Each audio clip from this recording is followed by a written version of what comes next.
Hello, Truevenge Chronicles family. Welcome back. And if you are new here, you are in the right place. On this channel, we share revenge stories, karma moments, and lessons you can use. Today's episode is called My MIL Told Me to Know My Place, She Didn't Know What I Owned. In Auckland, one Sunday dinner turns into a test. You will meet my mother-in-law, Celeste Hart, my husband, Mason, and me, Leah Kwan, the person they all judged wrong. Watch how the jokes sharpen, how the room chooses sides, and how one file on my phone ends the laughter. Comment right now and see the payoff at the end together.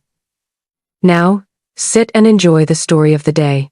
The first time my mother-in-law told me to know my place, we were standing in her kitchen in Auckland, and she had flour on her hands like she was the victim of hard work. Her name is Celeste Hart.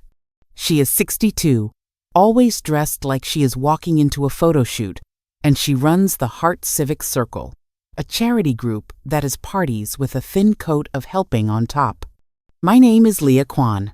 I am 33, and I have learned to smile while people underestimate me. I grew up in Tauranga with a single dad who fixed boat engines for a living. He taught me 2 rules. 1. Keep your word. 2. Keep your records. My husband, Mason Hart, is 35. He is kind when no one is watching and quiet when he should be loud. He works as a senior account lead for a tech company downtown. He is smart, but he has spent his whole life trying not to upset his mother. Mason's father, Warren, is 65 and mostly silent, except when rugby is on. Mason's younger sister, Rena, is 29, an online fitness coach who lives for attention. The last name Hart opens doors in Auckland. Celeste makes sure everyone knows it. We had been married for 4 years when this happened. It started on Sunday, 4 August, at the weekly family dinner in their waterfront home in St. Heliers. Celeste calls it the family house, like it will always be theirs. The place has tall windows, a wide deck, and a view of the harbor that looks like a postcard. I used to feel lucky to be invited. That was before I understood the cost. That afternoon, Mason and I arrived at 5:55 p.m., like always. Celeste likes people early so she can control the room before anyone else arrives. She opened the door and kissed Mason's cheek. Then she looked at me, eyes sliding over my dress. "Leah," she said, like my name was a chore. "You're wearing that again." "It's clean," I answered, keeping my voice calm. Celeste turned and walked ahead of us. "Come in. Rena is already here. Warren is grilling. Try not to get in the way." In the dining room, Rena was taking photos of the table. She had set up little candles and folded napkins like swans. When she saw me, she smiled the way people smile at staff. "Leah, you can take pictures later," she said. "Right now we need you in the kitchen. Mom wants you to plate the starters." Mason started to speak, but Celeste cut in from the hallway. "Mason, darling, let Leah help. She needs to feel useful." That word hit me. Useful. Like I was a spare tool in a drawer. I went to the kitchen anyway, because I had done this dance before. Celeste's friends think she is warm. They do not see what she is like when it is only family. In the kitchen, she pointed at bowls and plates like a general. "Put the beet salad here," she ordered. "Wipe the rim." "Not like that." "Here, give it to me." I handed her the plate. She took it, then leaned close enough for me to smell her expensive perfume. "Leah," she said softly, "you need to know your place in this family. You married Mason, yes, but that does not mean you run things." I blinked. "I'm not trying to run anything. I'm just helping." Celeste gave a tight smile. "Helping is fine, but do not confuse being here with being in charge." Before I could answer, Mason walked in. "Mom, what's going on?" Celeste's face changed, smooth as glass. "Nothing, darling. I'm just teaching Leah how we do things here." Mason looked at me. I gave him a small shake of my head because I did not want to fight. Not yet. Dinner started at 6:20. Warren carved the lamb. Celeste poured wine. Rena made sure the best seats faced the windows. I sat where I always sat, one chair from the end, close to the kitchen door. A seat that said, "Easy to move, easy to ignore." For the first 10 minutes, They talked about other people. Celeste talked about a gala coming up. Rena talked about brand deals. Mason talked about a new project at work. No one asked about my work, which was normal for them. That is the funny part. I do have work. I run it. 2 years before I met Mason, my aunt, Leah Kwan, died and left me her small property company. It was not flashy. It owned 6 buildings around Auckland, mostly small shops with flats upstairs. I renamed it Harborline Property Group, hired a good accountant, and grew it carefully. I do not post about it. I do not brag. I just keep leases, payments, and rules straight. I learned that quiet money is safer than loud money. Mason knew. He had seen my spreadsheets, my keys, my late-night calls with contractors. But he never told his family, because he liked being the provider in their eyes. I let it slide, because I thought love mattered more than pride. That night, Celeste decided to test that silence. "So, Leah," she said, cutting her lamb slowly, "are you still doing your little admin job?" I swallowed. "I manage properties." Rena snorted. "That sounds like admin." Celeste waved her fork. "It's fine. Not everyone needs a big career. Some people are happier supporting their husbands." Mason's jaw tightened, but he stayed quiet. I took a sip of water. "I'm happy building my own things, too." Celeste's eyes narrowed. "Building? With what exactly?" "With work," I said. Rena laughed. "Mason pays the mortgage, Leah." The room went light with laughter, the kind that sounds harmless until you are the target. I felt heat in my ears, but I kept my shoulders low. I watched Celeste smile at my silence, and I decided I would not beg. Take a breath. Quick pause. Friends, are you enjoying the story so far? If you are, hit the like button so more people can find it. What do you think about Leah's situation right now? Her mother-in-law is pushing her, her husband is staying quiet, and the whole table is laughing. If you were in my shoes, what would you do at this point? Would you speak up, walk out, or stay calm and wait for the perfect moment? I really want to hear your answer, so please comment it below and tell me what you think about my channel, Truevenge Chronicles, so far. Does this kind of revenge story keep you hooked? Also, write where you are watching from today, your city and country, because I love reading that. Your support helps channel grow, even on tough weeks. If you are new here, subscribe now and join the family. Warren said nothing. He kept chewing. I looked at Mason. He stared at his plate. Celeste leaned back. "This is why I worry. You have a strong opinion for someone who contributes so little. You should be grateful you get to sit here." My cheeks burned, but I kept my voice even. "I am grateful for dinner. I don't think respect is too much to ask." Celeste's smile turned sharp. "Respect is earned, and you earn it by remembering your place." I set my fork down. "What do you want from me, Celeste?" She dabbed her lips with a napkin. "Since you asked, I want peace, no drama, and I want you to sign something." Rena perked up. Mason looked up. "Sign what?" Celeste reached under her place setting and pulled out a folder. She slid it across the table like it was dessert. "A simple family agreement," she said. "It protects the Hart name. It protects Mason. I did not touch it." "What does it say?" "It says that anything you gain during the marriage is shared with the family trust," Celeste replied, "and that you will not make claims on Hart assets if things ever go wrong." My stomach dropped. "So a post-nup." Celeste shrugged. "Call it what you want. It is sensible. You come from nothing, Leah. I need to know you will not grab what you did not build." Mason's face went pale. "Mum, that's not fair." Celeste turned to him. "Don't start. I am protecting you. Your father and I built this life. You did not marry up just to have it taken." Rena nodded fast. "Mum is right. We see what happens. Women take half and run." I stared at them. My hands were steady, but my heart was loud. "I'm not signing anything at your dinner table." Celeste's voice turned cold. "Then you will not be welcome at my circle events. You will not embarrass us. You will know your place. Mason finally spoke. Mom, you can't talk to my wife like that. Celeste looked at him like he was a child. I can talk to anyone in my house the way I like. 'Tis his problem. And that was when she made her biggest mistake. Because the moment she said my house, I remembered the envelope I had seen 2 weeks earlier in our mailbox.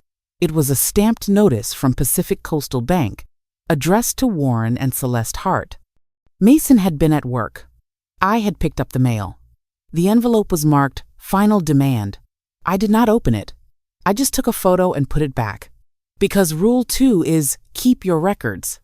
That same night, after Mason fell asleep, I searched the bank name and the reference number. It led to a public listing of distressed mortgages being sold off in bundles.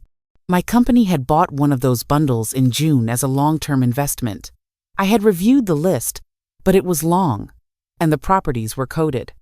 Now, sitting at this table, staring at Celeste's smug face, the code clicked in my head. I pulled my phone from my lap. Mason noticed. His eyes flicked to me. Celeste gave a small laugh. Oh, look. She's checking messages. How rude. I did not answer. My fingers moved fast, opening my secure folder, the one my accountant helped me set up. I searched by address. 17 Kestrel Bay Road, St. Heliers. The file appeared. Celeste kept talking, filling the air with pride. Leah, you are lucky we even let you in. You should be in the kitchen, not arguing. Know your place. Rena laughed again. Warren finally looked up, annoyed. Celeste, enough. Celeste ignored him. I said what I said. I lifted my eyes from my screen and looked right at her. Celeste, I said quietly, are you sure this is your house? Celeste blinked, then laughed like I had told a joke. Of course it's my house. Warren and I bought this place before you even met Mason. Rena leaned forward. Leah, don't embarrass yourself. Mason touched my knee under the table, a quiet warning. Leah, please. Celeste's voice rose. Your place is to respect me in my home. If you will not sign the agreement, you and Mason can stop using the studio over the garage. You can find somewhere else to stay. You don't get heart comfort while you refuse heart rules. That was how she kept power. Not by yelling, but by acting like she owned the floor under our feet. I looked at Mason. Are you okay with this? He swallowed. I don't want to fight. Celeste smiled, satisfied. There. Even Mason knows you are out of line. Know your place. My chest felt tight, but my mind was clear. I stood up slowly. Excuse me. I need a moment. Celeste waved her napkin. Go calm down. I walked to the hallway bathroom, locked the door, and let my breath out in one long line.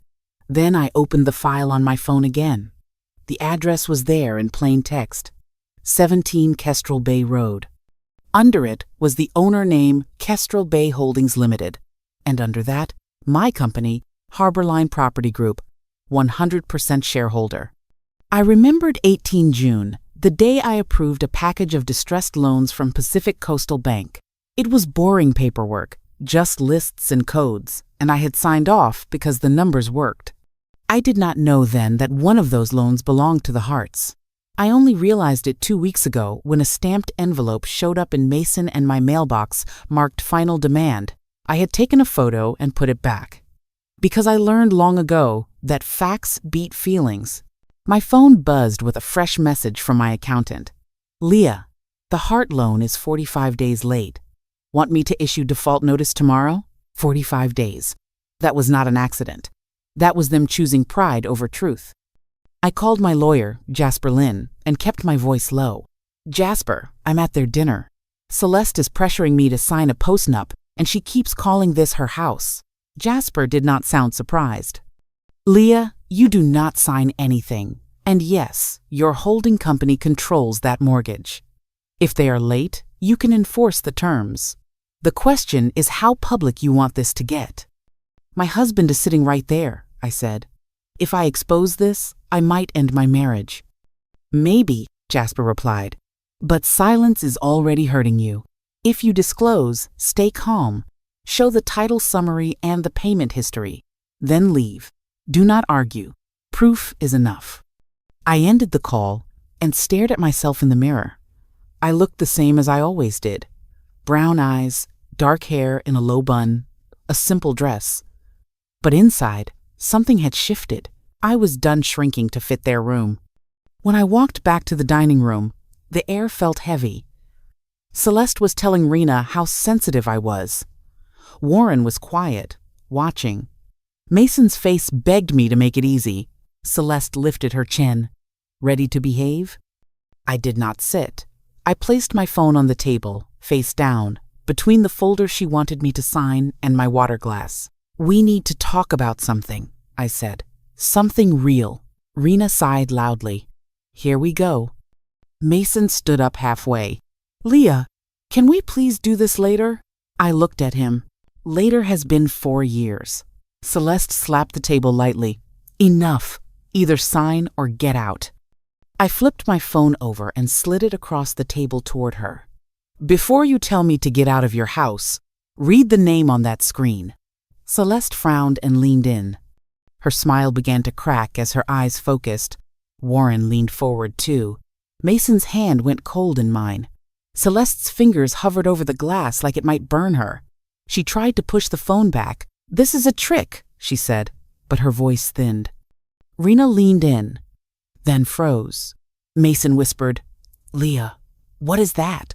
I kept my tone flat. It's the summary, public record. Warren's eyes widened, not with anger, but with fear. He looked at Celeste as he was begging her to stop. She did not. Her lips opened, but no sound came out. Not yet. In front of us. The room went so quiet that the ticking clock in the hallway sounded like footsteps. I didn't raise my voice. I just waited, because I knew the next words would decide who stayed and who lost everything in that room. Part 2. Celeste stared at the phone. For 1 second she looked confused, like a person reading a sign in the wrong language. Then her face changed. This is nonsense, she said, pushing the phone away again. Anyone can make a screen look like that. It's not a screenshot, I replied. It's the live record from Land Information New Zealand. You can search it yourself. Rena grabbed the phone and scrolled fast. The color drained from her cheeks. Mom, it has a company number. Warren reached for his reading glasses. He looked at the screen, then at Celeste. Celeste, he said quietly. This says Kestrel Bay Holdings. That's the company that sent the last notice. Celeste's lips pressed tight. We handled that. I kept my voice low and even. You didn't. The loan is 45 days late. My accountant asked me today if I want to issue the default notice. Mason's chair scraped as he stood. Leah, what are you saying? I'm saying I own what you are sitting in, I answered, still looking at Celeste. Not as a joke, not as a threat, as a fact. Celeste stood too, fast enough to knock her wine glass. Red wine spilled across the white tablecloth like a bruise. You tricked us, she snapped. You sneaked into our finances. I shook my head. No. The bank sold a bundle of loans in June. My company bought part of that bundle. Your loan was in it. I did not know it was yours until your final demand letter came to my mailbox, and you still did not tell your own son. Rena's voice went sharp. Mason, did you know about this? Mason looked at his mother. Mom? Celeste lifted her chin. It's temporary. Cash flow. Nothing more. Warren's hands trembled as he sat back down.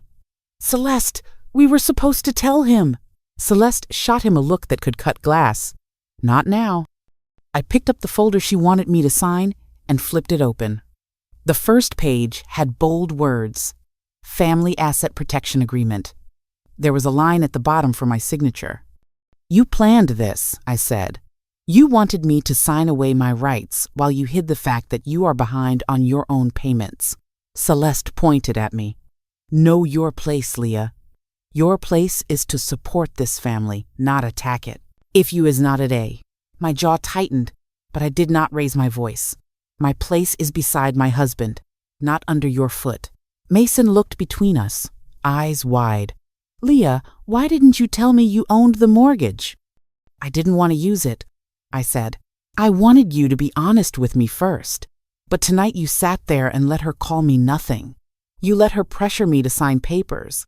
You let her say this is her house, like she can throw me out. Celeste scoffed.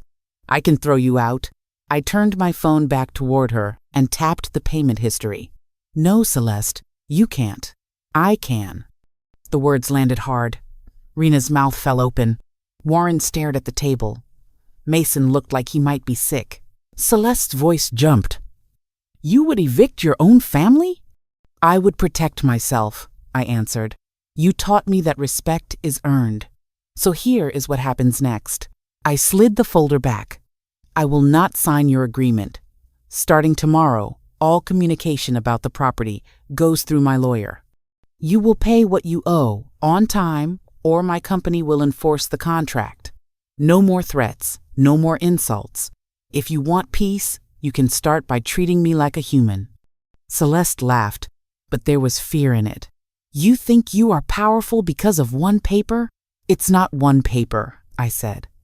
It's 2 years of work, plus my aunt's legacy, plus every late night I spent learning how to do this right. Rena tried to speak, but Warren cut in, voice rough. Leah, how much is overdue? $78,000, I said, including penalties. Warren's face went gray. Celeste slammed her palm on the table. Stop acting weak, Warren. You promised me you would handle this. Mason stared at his mother like he was seeing her for the first time. Mum, you lied to me. Celeste's eyes flashed. I protected you. You used me, Mason said, voice breaking. And you used Leah. Celeste turned on him. Don't you dare take her side. She is trying to take what we built. I stepped back from the table. I'm not taking it. I already own it. And I didn't do it to hurt you. I did it because I invest in distressed property, and you were distressed, Rena whispered. This is insane. Celeste leaned over the table, face close to mine. You think you are clever. You think you can shame me in my own home. But you are still the girl from Taronga. You will never be a heart. I met her stare. Good. I don't want to be. Mason grabbed my hand. Leah, let's go. Celeste barked a laugh. Go where? She owns nothing without you, Mason. She needs you. That was the moment I realized Celeste truly did not know me at all. I pulled my hand free and looked at Mason. Do you want to come with me? Because you choose me? Or because you want to escape her anger? Mason's eyes filled. I choose you. Celeste froze. Rena sucked in a breath. Warren shut his eyes like he was praying. I nodded once. Then we leave. Celeste shouted after us as we walked to the door. If you walk out, don't come back. You will regret this, Leah. You will learn your place the hard way. I did not answer. On the couch, Mason kept saying he was sorry. I listened, but I also watched his hands, because hands show truth. His were shaking, and my patience was gone. Hold up for a second. Honestly, if you have made it this far, I need to know what you are thinking. Did you expect the truth to land like this at the table? Right now, Celeste is staring at my screen. Mason looks trapped, and Warren is finally paying attention. If you were me, would you show every detail and risk burning the marriage? Or would you save it for court and leave quietly? Type your answer in the comments, because I read them all. Also, how is Truevenge Chronicles treating you today? Do you like stories with real receipts, clean reversals, and strong lessons? Tell me, and don't forget to share where you are watching from. It helps the channel reach more people who need courage. And if you want more, hit like right now. New viewers, tap subscribe and stay with us, because the next moves decide everything. Outside, the night air was cold and clean. My hands were still steady, but my stomach felt hollow. Mason drove us back to our apartment in Parnell without music, just the sound of tires on wet road. At 11:12 p.m., my phone buzzed. Celeste texted, "You have 24 hours to apologize, or I will destroy you." I took a screenshot and sent it to Jasper Lynn, my lawyer. Facts first. On Monday, 5 August, Jasper emailed Celeste a formal notice. It listed the arrears, the payment deadline, and one simple rule: all contact goes through him. It also warned that threats would be documented. Celeste called me again and again. I did not answer. She called Mason too. He stared at the screen, then turned it face down. "I can't do this anymore," he said, but his voice shook. That same day, my property manager, Moana Rangi, called. "Leah, the Harts filed an event request for Saturday on the St. Heliers house. They listed you as the owner contact." "Deny it," I said. "Copy Jasper. Keep it polite." Moana sighed. "This will blow up." "It already did," I replied. That night, Mason told me what he had been hiding. Celeste had been taking money from his savings for family expenses. Small transfers, over years. $32,000. My throat went tight. "So she doesn't just shame people," I said. "She drains them." On Tuesday, we went to the bank and locked her out. We changed passwords, froze access, and printed the transfer history with a stamp. Mason held the pages like they were proof of a crime. Wednesday evening, Celeste showed up at our apartment building. She was dressed in white, hair perfect, a gift bag in her hand, like she could wrap the problem and make it disappear. "Mason, darling," she said, reaching for him. He stepped back. "Stop." She turned to me with a bright smile. "Leah, sweetheart, I brought you something. Let's reset." "Reset starts with a real apology," I said. Celeste's smile thinned. "You don't get to give orders." "I do when you threaten me," I replied. I lifted my phone. "I'm recording." Celeste froze, then spat. "You are trash. Know your place." The elevator doors opened behind her. Warren stepped out, shoulders slumped, eyes tired. He looked at Celeste and said one word, sharp as a nail: "Enough." Celeste tried to pull him into it, but Warren's voice cracked. "We are late on the loan, Celeste. We have been late for months. You kept pretending." Celeste glanced around the lobby, saw the concierge, saw the cameras, saw witnesses. She grabbed her bag and walked out without another word. On Thursday, Jasper sent the event denial letter. It was short and final. It said the owner did not approve the luncheon due to unpaid arrears and insurance limits. It warned that any setup would be treated as trespass. Celeste replied with one line: "You will pay for this." Saturday, 10 August, came fast. At 6:30 a.m., I drove to St. Heliers with Moana and a security guard she hired, Kira Mathieu. Calm and solid. We did not come to argue. We came to hold the line. By 8:30, a catering van and a florist van arrived. Moana showed the owner notice.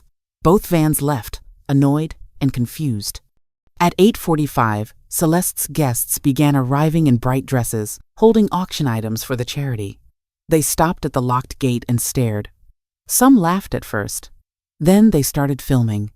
Celeste stepped onto the deck in a sharp blue dress, phone in hand, rage hidden under a tight smile. She marched to the gate and hissed, "How dare you?" I held up the folder. "This is the default notice. You are past the limit. You have 14 days to cure the breach." Her eyes widened. "Not here." "You chose here," I said. "You invited them." At 9:02, the council member, Grant Muir, arrived. He walked up, saw the locked gate, and frowned. "Mrs. Hart?" he called. Celeste forced a laugh. "Grant, darling, there's been a small misunderstanding." Grant looked past her and saw Kira's badge, Moana's clipboard, and my calm face. "Is this your property?" he asked me. "Yes," I said, and the owner did not approve the event. Grant's mouth tightened. "So this is canceled." "It is," I replied. Grant turned to Celeste, face stiff. "I don't like being used as a prop. Good luck." He walked back to his car and left. The moment he drove away, the crowd shifted. People stepped back from the gate like Celeste carried bad luck. A few guests asked, "Are our donations safe?" Another said, "Celeste, what is going on?" Celeste snapped, "This is private," but her voice shook and everyone heard it. Moana stayed professional. "Please clear the area," she said. "No trespass." That one word, trespass, did more damage than any insult. Celeste's name was built on control and appearances, and both were cracking in daylight. When we drove away, Mason sat stiff in the passenger seat, staring at the gate in the mirror, like he expected it to chase us. "I didn't think she would let it get this far," he said. "She never thinks there will be consequences," I replied. "That's why she keeps going." His phone buzzed with messages from relatives. Some asked if the luncheon was a prank. Some demanded answers. One aunt wrote, "You humiliated your mother." Mason's hands shook. "I didn't," he said. "She humiliated herself." Back at home, he paced the living room. "What do you want me to do?" he asked. "I want you to tell the truth," I said. "To everyone she lied to, and I want you to stop letting her talk to me like I'm dirt." Mason nodded, then hesitated. "If I cut her off, I lose my whole family." "You already lost your peace," I said. That evening, Celeste sent a mass email to her charity list, blaming a family dispute and asking donors to reroute payments to a new account. Jasper warned me right away. "She may try to move funds," he said. So I did the simplest thing. I emailed the same list with one calm sentence. The event was canceled by the legal property owner due to unpaid arrears. Please direct questions to your own advisor. Then I stopped typing. I refused to argue with smoke and mirrors. 2 days later, Celeste's lawyer sent Jasper a letter claiming I acted in bad faith. Jasper replied with receipts, the bank sale record, the payment history, her text threat, and the event request where she listed me as owner contact. The lawyer went quiet after that. Warren asked Mason to meet without Celeste. Mason did. He came home looking older. "Dad says Mom has been juggling debt for years," he told me. "He says he signed things without reading them." I nodded. "That's what pride does. It makes smart people careless." Then Mason did the one thing that broke me. He went back to Celeste, hoping to calm her, hoping to fix it. Rena posted a photo of them hugging with the caption, "Family first." Mason didn't tell me he was going. I didn't scream. I didn't cry in front of him. Something inside me just went quiet. I called Jasper. "Draft a separation agreement," I said. When Mason came home that evening, I handed him the papers. His face collapsed. "Leah, please, I love you. I believe you," I said. "But you keep choosing peace with her over safety with me." He begged. He promised therapy. He promised distance. I told him, "I'm not waiting for the next dinner." In September, the court confirmed the mortgage purchase was legal and clean. Celeste's fraud claim died on the spot. The judge said, "Ownership is determined by record, not by pride." The St. Helier's house was listed for sale. Warren moved into a smaller rental. Rena stopped posting about snakes when brands began asking questions. Celeste stopped calling when she realized every call became evidence. On a warm Friday in October, I stood outside my office on Queen Street and watched the harbor shimmer. Moana texted me. "Sale closed, funds received." Celeste sent one last message in a group text. "You got what you wanted. I hope you're proud." I didn't reply. I didn't need to, because the place she told me to stay in was never mine, and the things she claimed to own were never hers. Later, I drove to Tauranga to see my dad. I told him I was free. He hugged me and said, "Good. A home is not a crown, it is a contract." I believed him and slept in peace. Lesson 1. Keep receipts and stay calm. Leah won because she saved the notice, checked records, and spoke with facts, not rage. In your work and family, document payments, promises, and threats. If you learned this, comment your opinion and where you would draw the line in Leah's shoes now. Lesson 2. Boundaries are not cruelty. Leah did not shout, She set terms and walked away when respect failed. Practice this by naming one rule you will not bend, then enforce it with actions, not speeches. If you were Mason, would you choose your partner or your pride? Comment why. Lesson 3. Pride can bankrupt a life. Celeste chased appearances and lost her home and peace. Use this lesson in your personal, professional, and social life by living within truth and budget. Share your reaction. What would you do as Leah? Thanks for staying to the end, and see you. Thank you for staying with Truevenge Chronicles to the finish today. What keeps you here till now? The twists, the receipts, or the karma? If you loved My Mill Told Me to Know My Place She Didn't Know What I Owned, head to the playlist section and binge more revenge stories, family betrayal drama, and comeback wins that teach real lessons. New viewers, hit subscribe, like, and turn on notifications so you never miss a new episode. Comment your city and what you would do in Leah's place. Your support helps channel grow and reach people. See you next time.